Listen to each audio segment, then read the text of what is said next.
Okay, these are some more of the Are You Ready for Calculus? This is number 5, and then I talked about these properties, but I thought I better write them down and go over them real quick just so you can review. Remember, the logarithm of a product is the sum of the logs. Okay, so the log of A times B is the log of A plus the log of B. The log of a quotient is the difference of the logs. The log of A over B equals the log of A minus the log of B. They'd be the same base. That's understood. And then the logarithm of a number to a power is the power times the log of the number. So those are our three basic properties of logarithms, okay? So let's take a look at number 5a. And we want to simplify these. And basically you have the answer, so you want to get your initial expression to look like what they have for the answer. So that's what we have. And again, I use these properties. So the logarithm, the sum of the logs is the log of a product. So that'd be the log to the base 2. Now these are all the base 2, so we're in good shape here. So log to the base 2 of 5 times x squared minus 1 minus this log. And remember, the log of the difference of the logs is the log of the quotient, so that's going to end up simplifying to be the logarithm of this divided by that. Okay? 5x squared minus 1 divided by x minus 1. And then we can simplify this. We can factor x squared minus 1 as x plus 1 times x minus 1. And then you see how the x minus 1's cancel.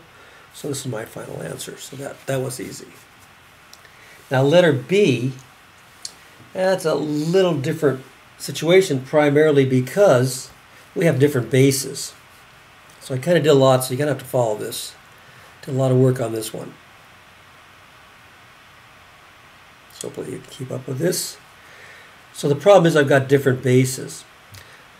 So first of all, I try to simplify this as much as I can, and I can put this, I can rewrite this as 3 squared, so that's what I did first. So 2 log 3 squared, and then I can bring this 3 in front. I'm sorry, this 2 in front. Okay, so 2 log to the base 4 of 3 squared. Then I can use this property 3, the reverse of property 3, and put this in front. So 2 times 2 is 4, so I end up with this. I was kind of motivated by my answers because my answers had log to the base, I think 2 of 3, so I wanted to get the 3 set up. Now this is now we have the big problem is that I've got different bases. So I've got to get these both to be the same base. And again, I'm motivated by my answer, so because it kind of leads you where you're going to go. That's why I gave you the answers. The answer was in base 2. So what I'm going to try to do is try to get this in base 2, and I can do the change of base formula. Remember the change of base formula, okay, is if we have the log to the base 4 of 3, then it can be any base. So here we chose 2, and then that would be the log of 3 to the base 2 over the log of 4 to the base 2. That's our change of base formula. Real easy to remember. That goes on the top, that goes on the bottom, and whatever base we want. They could have been natural logs, 8, whatever, but in this case, we're shooting for 2's. Now, remember this is an exponent. This is an exponent, then when I raise 2 to this exponent, I get 4. Well, 2 raised to what power is 4? 2. Now, another way to do that is if you don't follow that reasoning, you could change this logarithmic equation. I could call this y. And this is my base, that's my exponent, that's my answer. So I could say 2 to the y equals 4. That's the same thing as 2 squared. Base is the same, so the exponent is the same, so y equals 2, so this is 2. So that's just another way of writing that. Okay? So now we know that this is 2. So let's go back and look at this, and we're going to restate this over again, so we can go from there with this kind of work we've done. So this is the same thing. Instead of writing this, I just wrote it down over here. But then I used my change of base formula to write this as 4 log to the base 2 of 3 over this, because I would change this change of base here. And then minus this was the same. But then we just discovered that this was 2, so I can rewrite this as 2. But 2 goes into 4 twice, so I can write this. So I got 2 cars minus 1 car is 1 car. So I got 2 log to the base 3 of 3 minus 1 log to the base 2 of 3 is just that. So there was your answer. So that's a little complicated. You may want to go over that a couple times and follow all those steps. Okay, letter C. Letter C, we had 3. I hope you can read this. 3 to the 2 log to the base 3 of 5. Now remember, this is an exponent. If we look at just this part here, this is the exponent. Then when I raise 3 to this exponent, I get 5. Okay, so what I did was I tried to kind of use that aspect. So I take this 2 and I just put it on the other side. And then what I can do is I can put this in a parentheses, and that's like raising to powers, because remember when we multiply exponents, it's like we're raising to powers. In other words, if I was going to go backwards, I would multiply this 2 times log to the base 3 of 5. So I've kind of worked this around, so this is equivalent to this. Now, again, this is an exponent, and when I raise 3 to that exponent, what do I get? I get 5. So just inside the parentheses is just going to be 5. Okay? In other words, the log to the base 3 of 5 is an exponent. When I raise 3 to this exponent, I get 5, because that's my base 3. Well, I'm raising 3 to the exponent, so I get 5. And 5 squared is 25. So you have to understand that those concepts of logarithms. Remember, a logarithm is an exponent. And in that logarithm, we have everything we need to know. This tells me the exponent, the whole thing.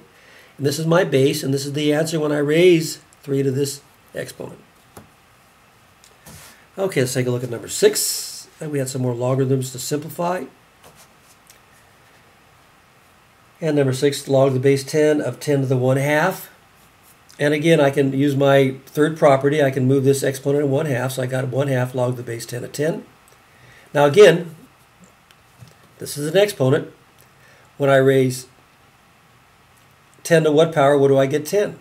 I'm sorry, when I raise 10 to what power, or I raise 10 to what power to get 10? Well, that's just 1, right? In other words, this is an exponent that when I raise 10 to it, I get 10. Well, 10 to the first is 10. So this is just 1. So I got 1/2 times 1 is 1/2. Okay. All right. This next one, letter B. This is my first step. I wrote that problem down. And then again, I want to use my exponent property number 3. So I'll put this up in the top. So I could log the base 10 of 10 to the negative x, and then I can put that negative x in front. And then there again we have the logarithm to the base 10 of 10. Well, this is the exponent, then when I raise 10 to it, I get 10. Well, that's got to be 1. So negative x times 1 is just negative x. Okay? So remember, a logarithm is an exponent.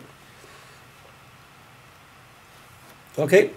Now again, we're going to use those 3 properties of logarithms again. First of all, I got the number in front, so I can make this as an exponent. So I can put this square on that, which is going to make that nice.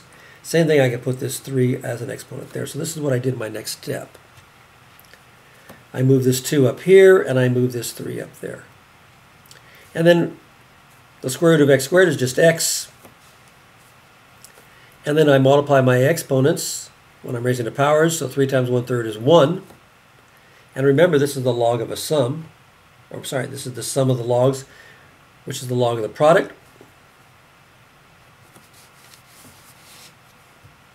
So that's going to be the log of the product of x times x. So that's going to be the log of x squared. I skipped that step, sorry. So that equals the log to the base 10 of x times x, which equals the log the base 10 of x squared, and then they just move that 2 in front to get the answer. So I skipped those steps. Okay, hope that makes sense. All right. And again, you might want to look over that 5b, because that was a little tricky one.